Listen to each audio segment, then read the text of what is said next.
Gentlemen, the time has come once again to discuss things.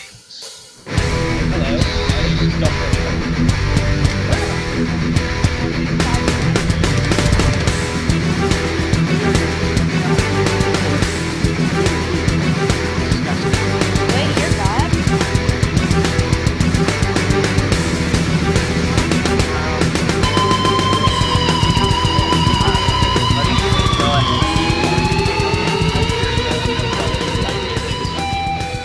Well, then let's go ahead and get started. Hi everyone, I am Sid Part 2. Joining me today is Haley Bug, Photo Girl, and Deadpoolzilla, aka Haley and Deadpoolzilla. Or Ian Butcher's name. To be fair, how I got to know you on Twitter was as Haley Bug, so don't judge my fond memories of our past. Hi everyone. There won't be any awkward pauses, I hope. Oh sure, yeah. Don't make promises you can't keep. Anyway, so today we're here to continue our Doctor Who reviews. Today we are talking about Kill the Moon, which is the 7th episode. Yeah, 7. Okay. And I guess we'll just go ahead and get right into this, and Deadpoolzilla will once again tell us why he's the odd man out here. Hey. So go ahead. Hey, I liked Caretaker. It wasn't my favorite episode, but I liked the Caretaker. I didn't care for Listen. Time Heist I liked. This episode just pissed me off. Explain why, please. Capaldi remains to be the best thing in every episode, and I'm finally convinced I see which Doctor he's really playing off of. It's not. I don't think it's John Pertwee he's emanating from. It's more like Colin Baker. Oh, yeah, I guess I can see that. That's interesting. Because Colin's Doctor was all very, I'm right, you're wrong, and he's the... Yeah, he was a bit of an asshole to his companions and shit. I can see that. That's a good one. Yeah. He's a well-dressed Sixth Doctor. How dare you attack the Sixth Doctor's sense of fashion. Hey, Colin even hated the costume. The only reason he was in it was because his, Yeah. Oh yeah, you know the story.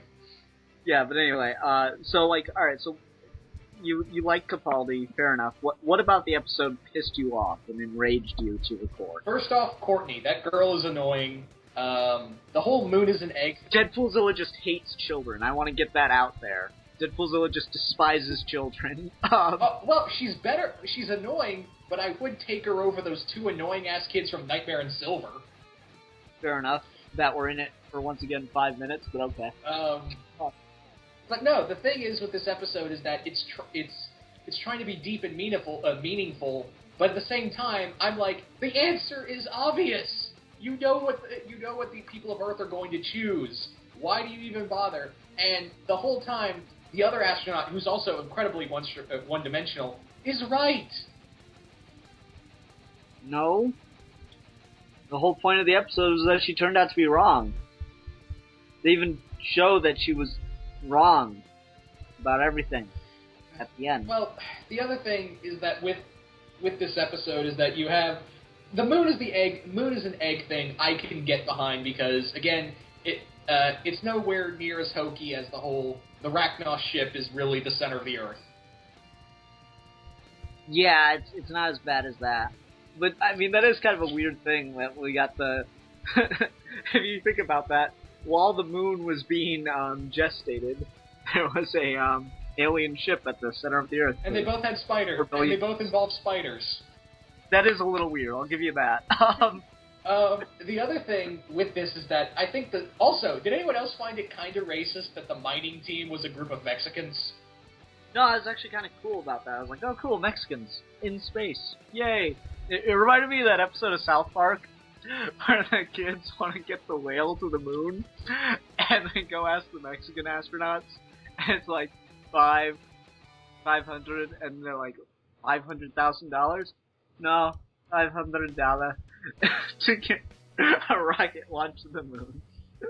NASA, Mexican space program. I don't know, like, that just seemed a little bit racist of that, but As someone who is I don't Mexican. see how it's racist. Yes. really, Oh, the people who are best known, the people who are best known for hard labor are the people that are on the moon digging.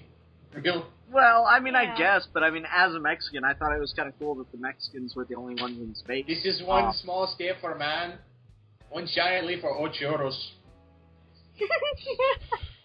Now that was racist. Yeah, yeah, I'm a hypocrite. but yeah, No, so I didn't find that a problem, and since, like, so what is your problem? So, like, that they tried to be deep and meaningful, but you didn't like the message? yeah, I didn't like the message of it, and I feel like the point was kind of moot, and furthermore, Clara was just annoying, and that whole end scene between her and Danny made no sense because she's Dude, no, help me out. No, let me explain. She's yelling and screaming about, the doctor giving her this impossible task. And then the caretaker, he even said, if he ever pushed you so hard, come tell me. And, yeah, he says, oh, no, you're just angry. You'll be okay later. He just gave the girl a decision to kill a living species over the whole fate of humanity in the year 2049. I'd say that's a big frickin' deal. And all right. And also, well, dude, here's the thing. You keep going, well, also. You're not explaining what your problem with that is. No, You're just mentioning and describing scenes. I'm just saying that this episode was just. This episode was also feeling like it retreaded ground on Waters of Mars, and also the story again. The message just did. I feel like the message just did not work. All right, well, let's try to narrow this down here. What to you was the message?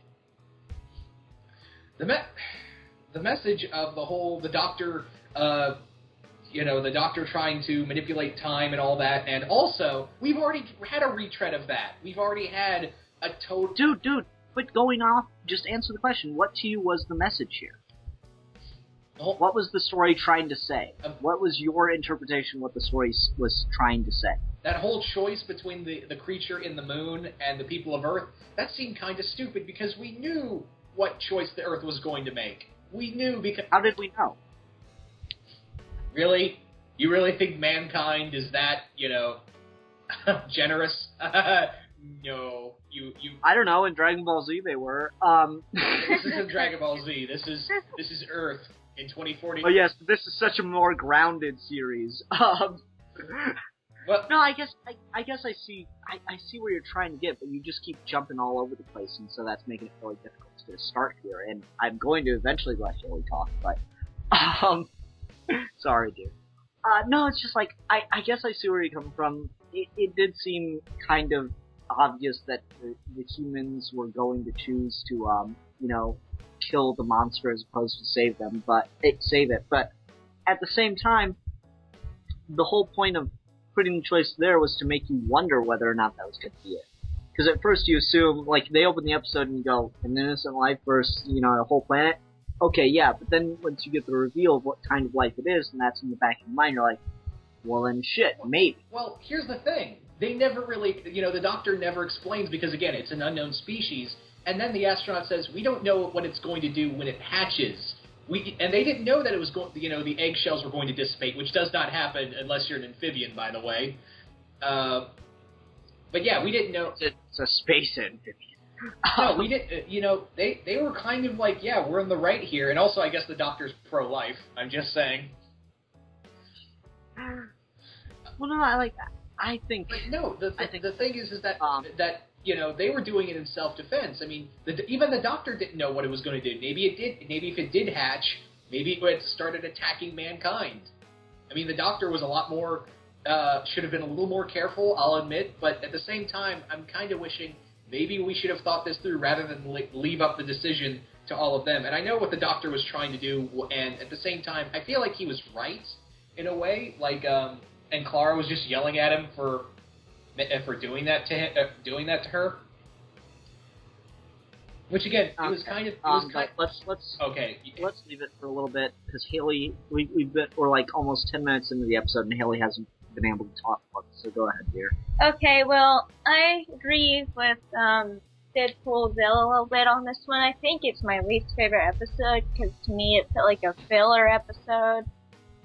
Like something they just slapped together. Like, let's have spiders in space. And the moon's a giant eggshell. See, like... Yeah, okay. It was a little weird for me, I guess, because I haven't seen the other episode with the spiders in it, I guess. But, oh, no, it's the David Tennant episode. Yeah. Here's another thing I have a problem. Oh, sorry, Haley, you done? No, you continue, then I want to jump in next.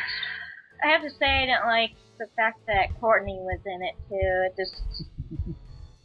you know... Okay. Alright, let me say this much for Courtney real quick before I go into the other thing. In all fairness, that character is supposed to be annoying. That's the whole point of her being there. It's not the fact that she's annoying, it's just... Well, how about I feel like it's an unneeded character. Well, she's supposed to be dumb, annoying, in the way.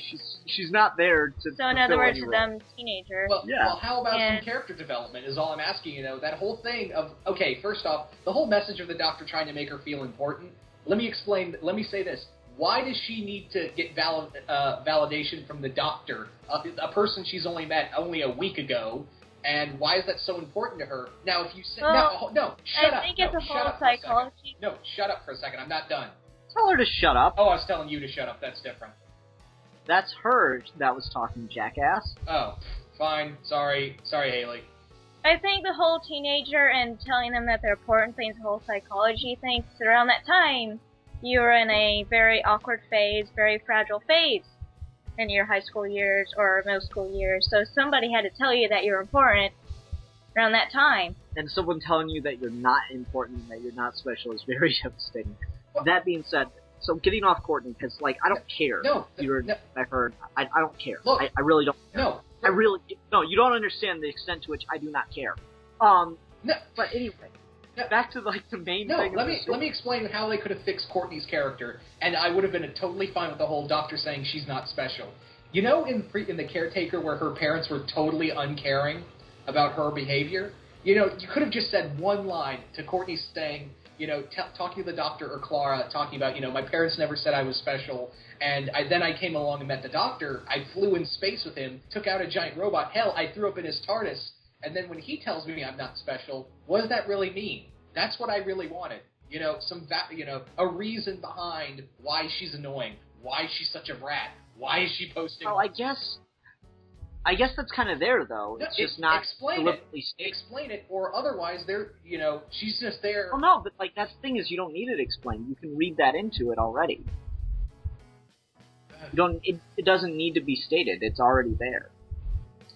Anyway, but getting off Courtney, because really, I don't care. She was there to be annoying. That's the entire purpose that she served. But the whole reason the Doctor and Clara go to the moon is to make it's all for her. So? Because it's an annoying thing. The Doctor's annoyed that he has to do anything. Like you said, he's annoyed with the character. She's supposed to be annoying, so you being annoyed or not liking her is intentional. So it's not a problem with the episode. But you can fix that, is all I'm saying. You can... It's not meant to be fixed. They want her to be annoying, dude. I don't know how to explain it other than that. It's like, this quiche does taste really light and fluffy, and that's a problem. Well, it's quiche. It's supposed to taste light and fluffy. Yeah, but it's a little light and a little fluffy. It's supposed to be. So I don't know how else to go with that. But getting back to the bigger issue here, the Doctor telling them they have to choose whether or not to save the creature, the Doctor not knowing what the creature's going to do.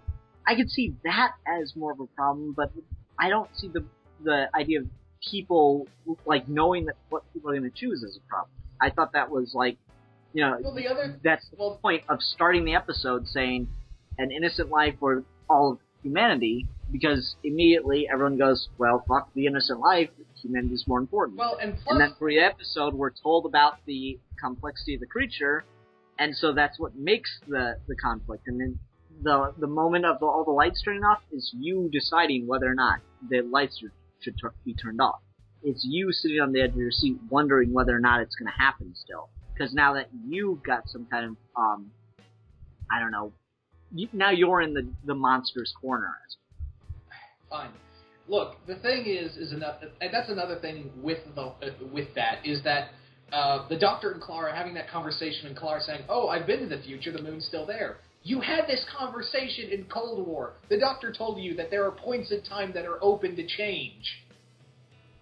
I don't remember that particular moment, but I think you're like the only person that will remember that. Since Oh, really? Because Haley seems that to. Episode.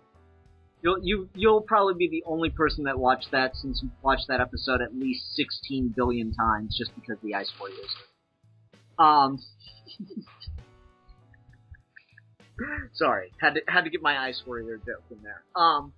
No, that is a fair point. It seems like there's a lot of that in the season, though. To get kind of negative on it from my side here, And there's a lot of Clara like relearning the same things from last season. Which, yeah, I agree. That is problematic. And plus, another thing is that with the Though, I guess, hold on, let me just get this to cap off my last thought. To be fair to the show, there are people watching that, like, either, like me, that forgot about that moment, or haven't seen that episode, or would still be thinking, well, fuck, we've seen episodes in the future where they have a moon, so this is pointless now, or it's a continuity error, so. To be fair to the episode, there is still kind of a reason to do that. That being said, you could have just had Courtney say it as opposed to Clara. Yeah, that would have made a lot more sense if Courtney said it and then either Clara or the Doctor explains it. Yeah, fair enough. I'm just trying to give the episode a little bit of credit in that department. It's probably not intentionally stepping on Clara's character arc. It's more just like, here's exposition for the audience.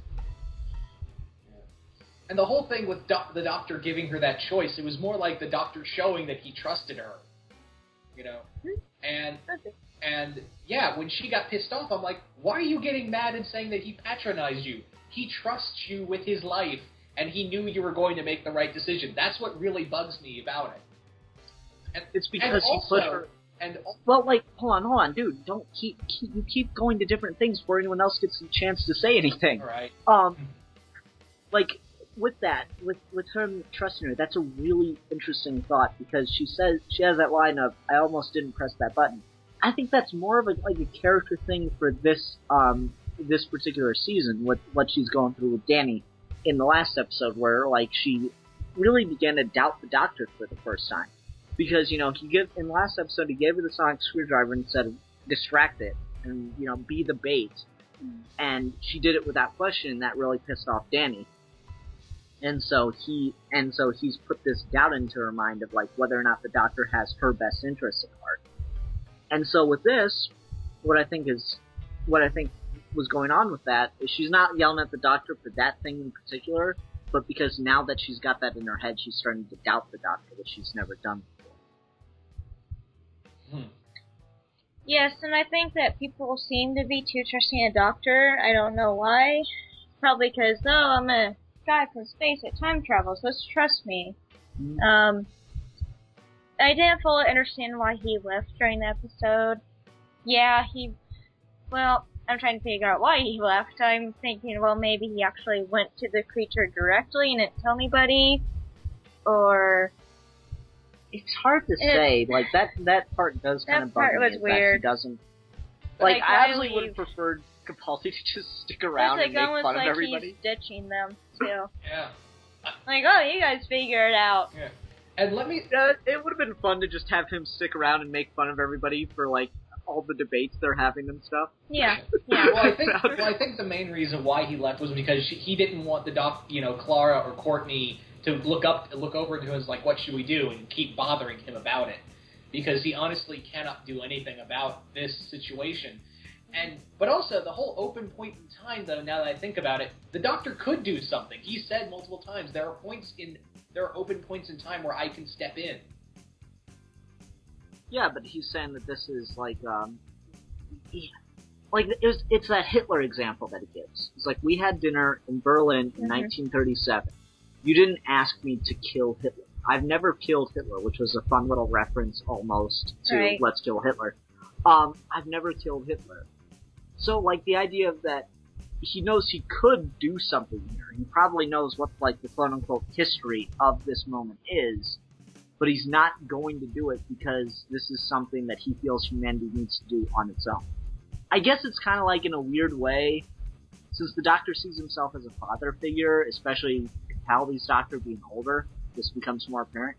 It's like when you see a kid about to stick his hand into, like, an electrical socket or touch a hot stove.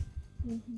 Part of you wants to, like, reach out and stop him, and most people do, but there are some of those parents who are, abusive sometimes, that won't stop you to let you get the jolt of pain so that you never do it again. So that you learn the lesson on your own, as opposed to someone just telling you to do it. If that makes sense. I almost wonder if he treated Earth like Gallifrey in this episode a little bit, of when he decided whether or not to set off the device on Gallifrey. He just leaves and tries to let the humans decide whether or not to destroy the creature or not. Mm-hmm. It's a good thought. I don't know. What do you think, Deadpool? Is any of this kind of bringing you around or making you think about it differently at all? Nah, I'm still sticking to my guns on that one. Okay, fair enough. I don't know. I think there's an argument to be made, if nothing else. There's an argument to be made, but personally, I'm just sticking to my, I'm sticking to my choice on this one. We also have the point of the Doctor, this Doctor being a lot more colder. I could see the Doctor honestly choosing, he said that whole thing in the first episode, I'll do anything to protect these humans. And I think he would honestly do something like this, like let the creature die. So I was kind of surprised that he was, saying, this thing deserves to live or something like that. Well, he doesn't tell them what to do. He lets them make the choice for themselves, and the reason he does that is because there's that whole thing. Actually, it's weird. It's kind of like a new, it's kind of like wrapping up, or at least touching back on a story arc that really hasn't been around since, what is it, Daleks Take Manhattan, or Daleks in Manhattan, whatever it is? Daleks in Manhattan. Because, like, in that, there was the Daleks talking about how humans had spread all across the galaxy, and then there was a little bit of that with Eccleston, too. It's kind of this weird, like, almost, wrapping up the story of human space explorations, like, starting off. And yeah, there is a little bit of that in Waters of Mars as well. Yeah. Which, by the way, is, like, 10 years off, like, from this. If I got my math right, I think this is, like, Waters of Mars takes 10, 12 years further in the future from 2049. Then that would work, wouldn't it? Yeah, because, like he says, after years of not going to the stars, something happened that made humans decide to go out again, and then the first thing you do is go to Mars. So I can see that. That makes sense. Well, it's kind of weird that in just 10, 12 years' time that we already had a working Mars colony under a world that has a paper-thin, paper-thin, what's the word? Atmosphere. Atmosphere? Yeah. No, there was no atmosphere on Mars in Waters of Mars. No, I mean on Earth. They said in this episode... Oh, yeah, they did. Yeah. Yep, that's right. Wait, what? They said that the atmosphere of Earth is paper thin. Oh, what? Did it get, like... Yeah, the ozone... Is that a comment on global warming or something? Or? Yeah, No. The ozone is literally all jacked up in... Apparently, ozone is all jacked up in 2049. And... No, I mean, that would make sense. I just assumed that was, like, a throwaway line, like, trying to describe the scale of Earth. I didn't think there was, like, comments on the society, but I can see both ways, I guess. Yeah, but I'm just surprised because, again, because, again, 2049, they had to recycle everything. A space program would have to be restarted from the ground. That would take forever. Yeah. Not really. No. I mean, it'd take a couple years. It wouldn't take forever. Because, I mean, if you have, like, a massive influx of everyone deciding to do it like the Doctor says it is, it's like this mass moment of inspiration to do it, then I could see that making a lot of sense. And then you had also, I'm surprised... If everything if every means of production in the society somehow geared towards space again, worldwide, you'd be in space again in a matter of years. Yeah. Also, I'm surprised the Doctor didn't bring up, they reached the stars, and also there's a nice little reference to the arc in space of the Doctor saying they're indomitable. But I'm surprised especially this Doctor didn't bring up the whole that mankind will also be going to the stars to plunder, all of the resources and riches of the universe. I guess I don't know what that's from, like what reference that would be. Well, that wouldn't be a reference. I'm talking about that little thing about saying mankind's indomitable was from the Ark in Space, which is a Tom. Okay, you know, I mean, the plunder thing, is that just something you wish it said, or is that like would that be a reference to something? No, it's not a reference. It's because the Doctor's been to the future. He's seen all these Earth corporations. He's seen, you know... Okay, I gotcha. No, I was just wondering if it was something like, if you were talking about a reference that would have been made, that would have been cool. Yeah. But... I don't know, like, this isn't my favorite episode or anything, but I think there's more to this than you're giving it credit for. So you guys want to talk about the spider germs, which make kind of no sense? They get killed with Windex, sure. that was pretty dumb, but I mean, it's not... Where did Courtney get the germ thing? It just popped out of her back pocket. Well, like, she had all the, like, pharmaceutical stuff. I think she was, like, she was doing the, like, Donna Noble thing of getting super prepared for space. And also, that's kind of dumb when, you know, Windex or, whatever germ-away crap can kill these things that... Why are they, you know... The germs I can understand, but why... Can they just say why they evolved into acting and looking like spiders? Well, he said it was just a singular-celled organism. I don't know, I guess I'd have to see a germ. Well, a germ looks nothing like a spider.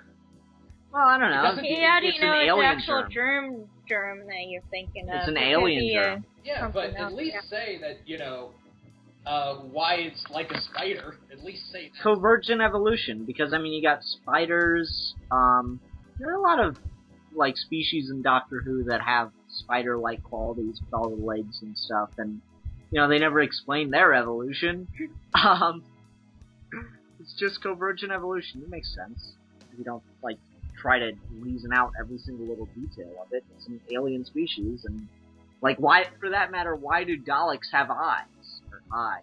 Yeah, why do Daleks have an eye? Because they once were, you know, we know what they look like. They looked almost human once. They just evolved. Yeah, but that's the thing, is, like, so why do Daleks look like, or why did the, Khalid, or whatever it was called, look like humans? You mean the Khaled? Convergent. Yeah, it's convergent evolution. It makes sense if you don't think about it for too long. See? So, like, I mean, if it's an alien germ that's just really fucking big and it happens to look like a spider because of convergent evolution, and the Khalid are just, human-like, that... I guess, yeah, I can see the point in that. Okay, I'll give you that one, Ian. It's kind of like asking, why does the Ebola virus have a Mickey Mouse head at the end of it? I guess Disney got the wrong idea for going viral. How long have you been saving that one? Since yesterday. Okay, I'll let you get away with it, because I quite appreciate that, and I'm totally stealing it. We're a good friend. I'll have to fucking use it. I don't. Deadpool is like my Jewish writer friend. I don't even know. I've upgraded from Milan 2.0 to pseudo-Jew. Wonderful. Yeah. And it's funny because I have the Jew, and he's not even a very good comedian. It's his life. Anyway. Sorry. Alright, so... Spider things. Yeah, I'll admit that was... It's Doctor Who. You just gotta let it get away with some things. There's nothing more to say. Now. Like, there's been plenty of monsters that look very... There's been plenty of species that look completely human, and there's been plenty of monsters that look like other animals and shit. And I thought that fast movement, I could see you thing was kinda... dumb, Jurassic too. Park. Like, but the spider has, like, how many eyes? Okay. I will pour you with bleach. Anyway. Yeah. Also, I love how the Doctor figured out there's no the gravity's heavier on the moon. What's wrong with my yo-yo? Also, can I talk about the amount of stupid it was to just blow up the moon? And anyone else think back to Austin Powers when their first idea is, oh, the moon, there's something wrong with the moon. I know, let's nuke it. Oh, God, what was the, They said... Wait, hold on. Just one quick thing before we move on. Peter Capaldi's actually really good with yo-yos. He there was there in between they were doing behind the scenes, and Capaldi said someone came in and trained him how to use a yo-yo. That's funny. He's really good at it. I hope to see that skill utilized more. I'd like to see him use a yo-yo as a weapon, because that would be awesome. You know, all the doctors have a trademark thing. A yo-yo should be Capaldi's trademark item. No, Capaldi's trademark item is his stick. Get ready for it, spiders. Yeah, get ready for it, Moon. You're gonna have a crater tonight. This is my sea of tranquility. Them blowing up the moon versus the moon hatching. What is the point? Well, the thing is, the whole blow up the moon is a stupid idea because clearly Earth forgot how tides work. Well, no, they talked about it. If the moon was blown up, then the gravity of it would keep itself back together. I see. So, like, the math there is actually, the science there isn't 100% accurate, but you can at least see where they're going with it. Yeah, but even if they... No, that doesn't make any sense, because if the moon was blown up, even a slight, the slightest change in it, it's scientifically proven if the slightest change in the moon, like its trajectory, or if like a piece broke off of it, yeah, we'd all be screwed. No, that's not true at all. The moon is constantly getting further and closer to us, depending on the year. The Earth used to rotate at 22, the Earth used to take 22 hours to spin around on its axis. It used to be a 22-hour day on Earth a couple 100,000 years ago because the moon was closer back then, and year by year the moon's getting slightly farther away, and then at a certain point it gets closer, so the mass changes, the mass doesn't change, but the relative amount of gravity changes periodically, but we're in this tight little dance. No, a slight change in the mass of the moon wouldn't happen. The moon, however, was gaining mass, which was a problem. So the idea would, I guess, to be blown up, some chunks would go away, and that would be enough to not completely perfectly stabilize it, but at least make it less problematic. Yeah, or maybe spread out the weight. Be that as it may, even the same result of the creature hatching, and if it did send chunks down the moon, if they blew it up, there would be chunks. I mean, if they did say the whole pseudoscience of the moon, the gravity would keep it together, but there still would be some chunks falling to the moon in the same way as if it hatched. Yeah, but here it hatches and nothing happens, so there's, like, they covered it. It didn't... Yeah, but I'm talking about when they were discussing it before it hatched, and doing all the theories and shit. Oh, I gotcha. Yeah, I mean, some chunks would go down. I guess the idea was it was a calculated risk. As opposed to letting it continue to, I guess, grow. I just have a feeling that they were like, okay, wait to blow up the bombs when North Korea is in your view. Then you can take it all out. North Korea, China, some of Russia, they'll be pissed off, but it's cool. This is the last of the nukes. What are they gonna do? Fair enough. Alright, if we're getting gotten to silly now, is there anything else? And you're not allowed to go Deadpool's all because you've been just like, and here's a thing that pissed me off, and here's a thing, and here's a thing. Well, you're done. You're out. Screw you. You're out. Screw you. Fine. You're out. Okay, Three strikes. Did we want to go into her being pissed off at the doctor in the end at all? Like I said, I think it's just this is what's going on in Cara's head right now, because Danny's sitting there talking about it. I was listening to Demons from Outer Space, and Bill said something that I guess really kind of caught my interest, and I'll repeat it here. What if Danny's the villain, or like somehow connected to the villain for this season? And so he's trying to split up the Doctor and Clara. Well, apparently Missy's trying to keep them together. Maybe he's like some kind of outside force. Maybe. I don't know, it's just this interesting thought that hit my head, so I was like, oh yeah, I could see. Like, if he's trying to split them apart, that'd be interesting. And I think Clara getting pissed off at the Doctor is a reflection of what she's going through, is Danny's making her uncertain about the Doctor. And Danny completely reversing his position is, I think, if you look at it through that light, is him kind of, manipulating. Yeah. I don't know, it seems like he tried really hard to get the Doctor to like him in the first episode they were together, though, so I don't think that really makes sense. Well, friends close, enemies closer? I suppose.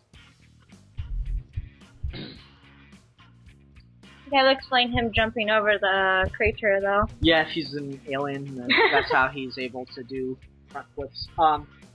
Okay. That about everything then? Yeah, pretty much. Okay. Everyone, thank you for listening. Next time we'll be back with... No ratings? Huh. Oh, yeah, shit, you're right. My bad. Okay, I'm gonna give this 3.5 out of 5, gigantic spider germs that would scare every single arachnophobe and germaphobe on the planet. Yeah, they put the... I give 3 out of 5 Windexes.